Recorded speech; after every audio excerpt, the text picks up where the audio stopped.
Hello everybody, and today we're jumping into a list of games which I think deserve a bit of the limelight because of the improvements they've made since launch on PSVR2 or the amount of content they've had since launch on PSVR2. So if you visited them before and weren't that impressed in terms of content variety or the quality of the game, this is my comprehensive list on games you should revisit if you do own them or you heard bad things at launch, because they have definitely been improved.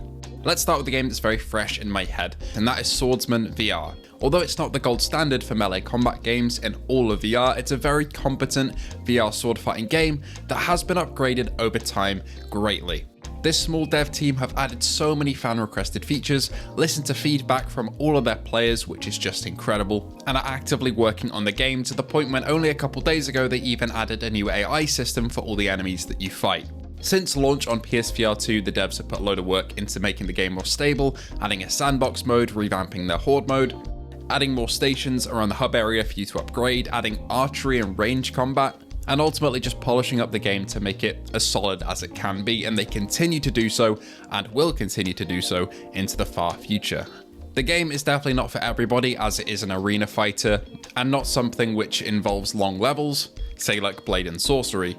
But it's definitely worth a mention on this list for the sheer amount of effort that the devs have put into it, and it's definitely worth checking out after all the updates since it's come out. Next up, I want to talk about the Foglands. This came out and was unfortunately critically panned and also panned by general audiences who played it due to repetitive gameplay, not great interactions, and a whole host of bugs. A couple of weeks ago I jumped into it for the first time though and found that most of this has been fixed. The levels felt a lot more different than what I saw at launch in terms of each run that you go through, since this is a roguelike, but with a story. I didn't really run into any bugs whatsoever, and they've made some great strides into making sure the interaction menu is a lot better than it used to be. I could comfortably recommend someone the Foglands if they're looking into getting into it compared to launch, because now it is genuinely feeling like a much more complete package. There's still a couple more strides to go until it's absolutely perfect in my eyes, like some more polish on the handling systems for picking up items, which has been fixed a little bit, but not completely, and I jump into it in a little more depth in my full video covering the game that I'll link in the description. Overall though, the Foglands by Well Told is definitely one to consider if you skipped it at launch, because great bounds have been made to make it a lot better. Next up, let's talk about Crossfire Sierra Squad, a game that came out and I wasn't that impressed with. I thought that the reloading system was just not immersive at all. The realism mode didn't unlock properly, and there were a couple of quality of life features that should have been here. Fast forward a couple of weeks though, and they roll out patch after patch, and they continue to do so. Nowadays, Crossfire Sierra Squad has manual reloading, which I absolutely love. Realism mode is unlocked for everybody, which is awesome, and adds a lot more challenge to the game. And all the quality of life improvements that we asked for in terms of comfort settings and grip settings have been added to make the game so much better. I am now more than comfortable recommending this to people who want a light gun shooter, or a slightly more immersive realistic shooter if they set the boundaries correctly, or a co-op shooter for horde mode and some co-op levels, because it's open to every single player who wants each of those things. It's definitely not to be overlooked, and although the launch in my opinion was good, the game is far better now and deserves a mention on this list. No list of most improved would be complete as well without Switchback VR.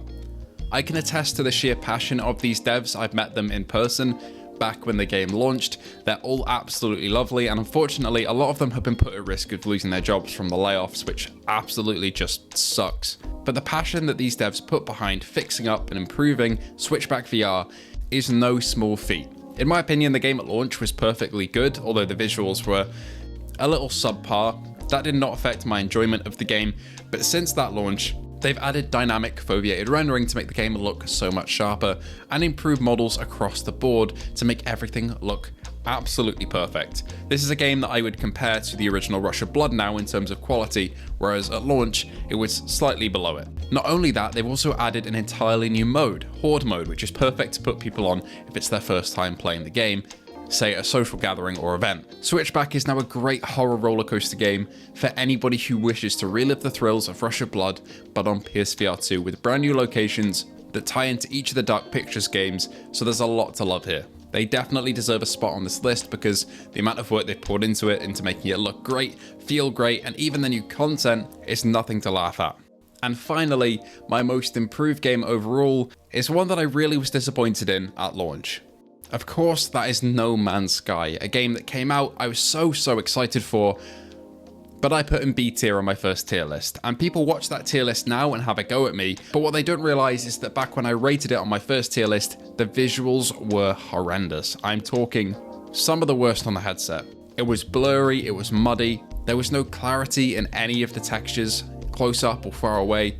Aliasing was abound everywhere, and there were visual glitches to be seen all over the environment and objects. Similar to Switchback though, Hello Games swooped in here and added dynamic foveated rendering, and my god, this game now looks absolutely jaw-dropping. It's one of the best looking games on the headset, and it already had so much content at launch because it is just the full game, No Man's Sky, playable in VR, that it's now one of the must-haves on PSVR2 if you're even slightly interested in sci-fi. I recommend this so much to people, whether they like survival or whether they just like exploring. I'm more of the latter. I just explore No Man's Sky in creative, find some incredible sites, build bases, and see what the game has to offer. But the entire story can be played in survival, and those survival elements make it a real challenge depending on how you want to set it up. It's one of the most accessible PSVR2 games as you can adjust every single setting that you want, and it's one of the best looking because it is jaw-dropping.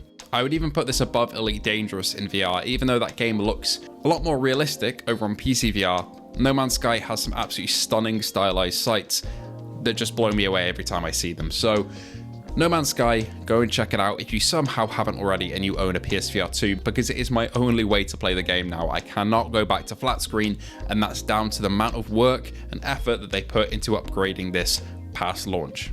That wraps up my most improved PSVR 2 games, but there is one more that I want to mention at the end here. Hellsweeper, which came out and people criticised for not having great visuals at launch, is getting a patch at the end of March. If I can get my hands on a code for that game, I will be covering it because I haven't actually tried it yet. I was waiting for a patch before I covered it on the channel, so Hellsweeper VR may well deserve a spot here once it gets that patch. Anyway, thank you all for watching. I hope you did enjoy. Are there any other PSVR 2 games you believe have improved since launch and are worth checking out now? Please do let me know in the comments below. I've also got to say a massive thank you to our patrons, Luke Bentley, Hizit Mirza, Philip Irving, and Ace Gamer. You three help me keep this channel going day after day, month after month, and I appreciate it. If you want to join the Patreon or YouTube membership, the link's in the description below, starting and ending at $3 a month. Thanks ever so much for watching, and I hope to see you all in the next video.